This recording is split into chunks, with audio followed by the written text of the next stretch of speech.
Good morning, everybody. Ori Spado here, the Accidental Gangster. You see me here. I'm in the studio place in Brentwood, California, and doing my next episode of Story with Ori.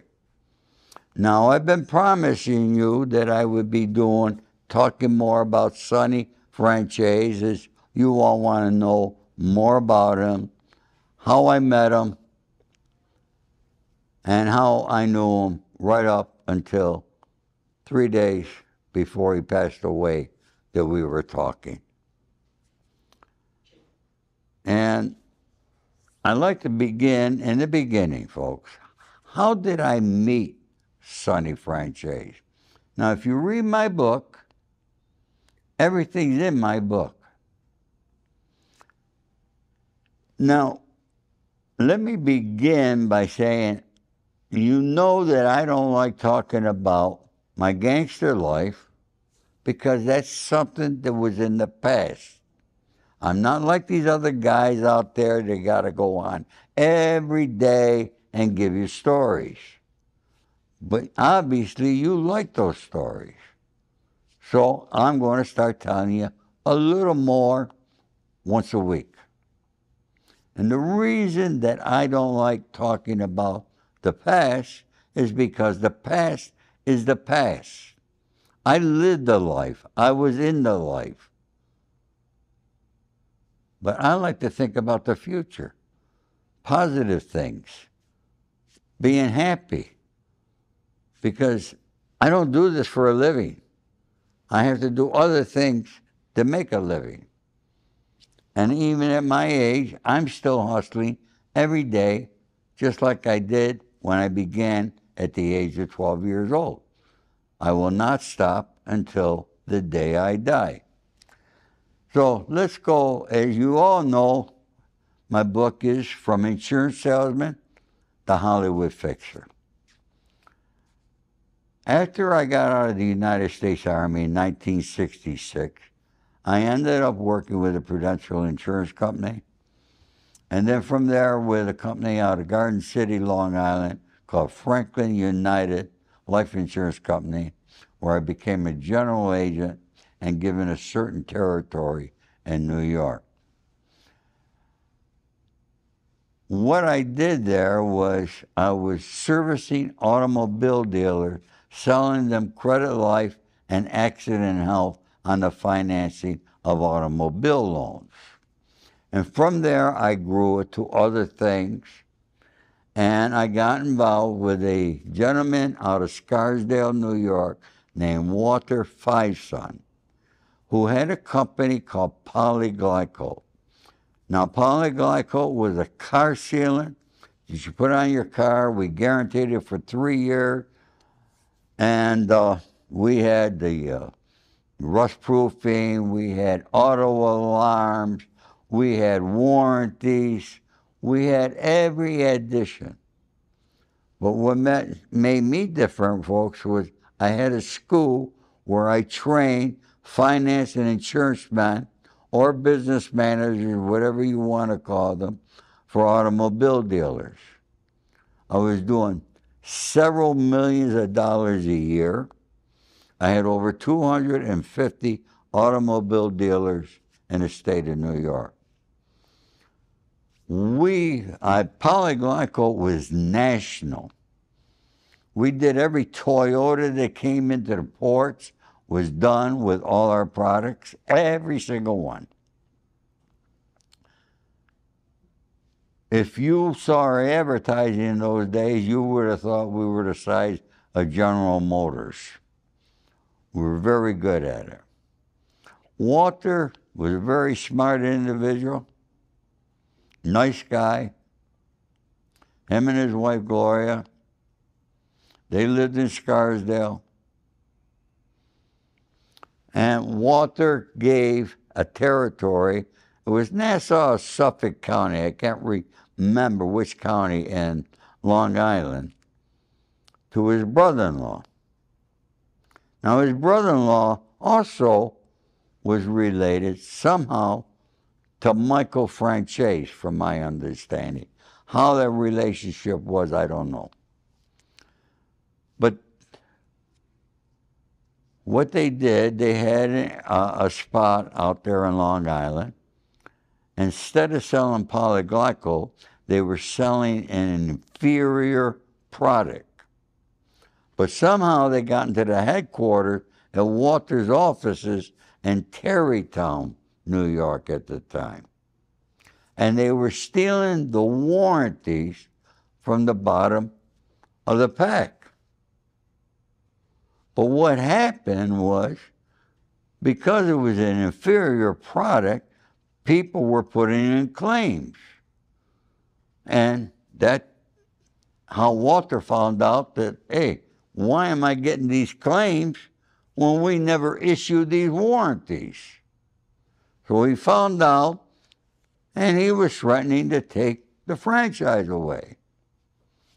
What developed, he started getting threats over the telephone.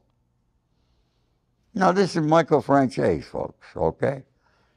Now, you don't pick up the phone and give death threats to people and threaten their life that you're going to kill them. Now, Walter Fison called me. I was down in Florida at the time at my condo, and he was nervous. I said, Walter, nobody's going to call you up. I thought it was bullshit.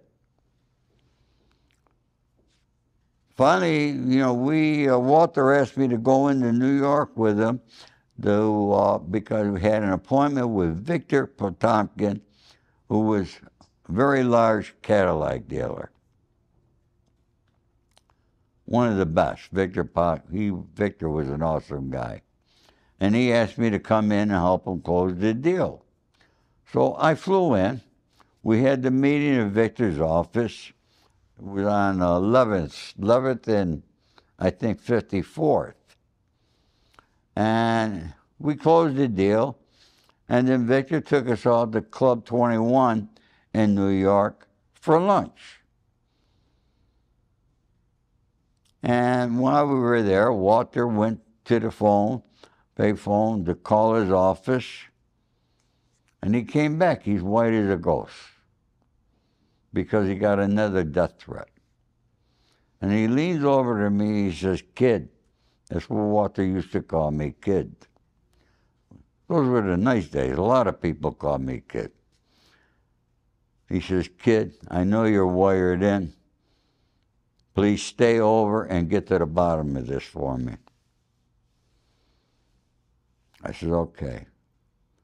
So I called my friend in upstate New York, Frank,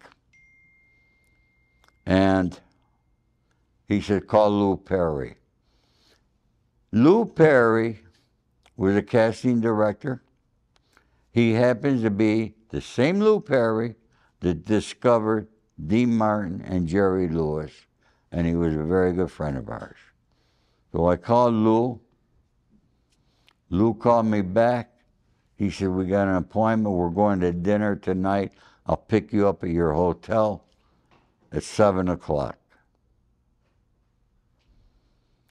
I didn't know who I was going to meet, folks, okay? Had no idea. And we went to a restaurant, Trattoria Siciliana. It was on 2nd Avenue. And it happens, it was owned by Sonny's son-in-law, Eugene. Went in the back, and I observed the place. I could tell where the FBI were and everything when you walk in there. Okay, I just knew something was up. And there's Sonny with a table. He's got his wife, Tina, his daughter, Tina, his daughter, Gia, his son, Johnny, and they were all there. And me and Lou Perry. I'm sitting right next to Sonny, and Sonny and I are whispering to each other. And I tell him what happened. He took my phone numbers, my Florida number and my office number in upstate New York. And he said he would investigate and get back to me. As it so happens, Walter Fison also wanted me to come back to New York to run the 5 boroughs for him for polyglycol. And, you know, at this time I was going through a divorce. I was going through another investigation in upstate New York on my insurance business. But I had my polyglycol and real estate. Things were good. And so I was with my girlfriend, who became my second wife. I had her at my condo. She was from San Francisco. Her name was Rosemary. You can read about her in my book, too. And we took our time driving back to New York. Actually, it took me 2 weeks. Now, it's a trip by myself. I can make it in 24 hours or less. But we stopped every place. We had a nice time. And when I get back, I drove to upstate New York, and I was flying her back to San Francisco. And we're checking into the Ramada Inn in Utica, New York. When I got to my room that day, and the guy took our luggage, and we're putting it in the room, and the phone is ringing. I finally picked up the phone. I figured it had to be for the previous guest. But no, it was a friend of mine, Tommy DeMar. He said, "Where the hell you been? Sonny's been trying to get a hold of you." I've been on the road. We didn't have cell phones in those days, folks, okay? There were no cell phones like today. It was a better time, trust me. But he said, "You got to be in New York Monday. Call Frank Russo."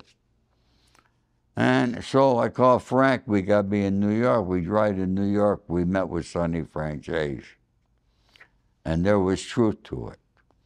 He found out who it was, who was making those death threats. He said it was Michael, his stepson. We ended up having to sit down at the Russian tea room.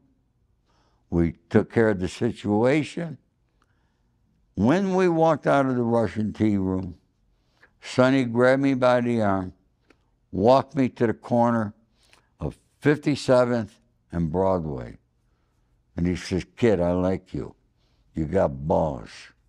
He said, "From now on, you're with me." This is without Sonny. "You're with me. I want you and your family at my home for Christmas." Nice. From that day on, Sonny and I became very close. Right up until his death at the age of 103. Well, folks, I'm no idiot, okay? I'm in California. I'm a California guy.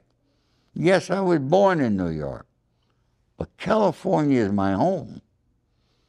I'm also good friends out here with Jimmy Cacci, the underboss here. Now, you put Sonny and Jimmy Cacci together, they done about the same amount of time in prison. So I had these two guys arguing who I'm with, but I felt more with California than I did with New York. Now, I hope I'm not rambling here, and I'm telling you a lot about what's in my book. But a lot of you people don't read because you watch podcasts. Sonny, from his first marriage, had Carmen, his son, that's his oldest son, and 2 daughters, Rosemary and Lorraine.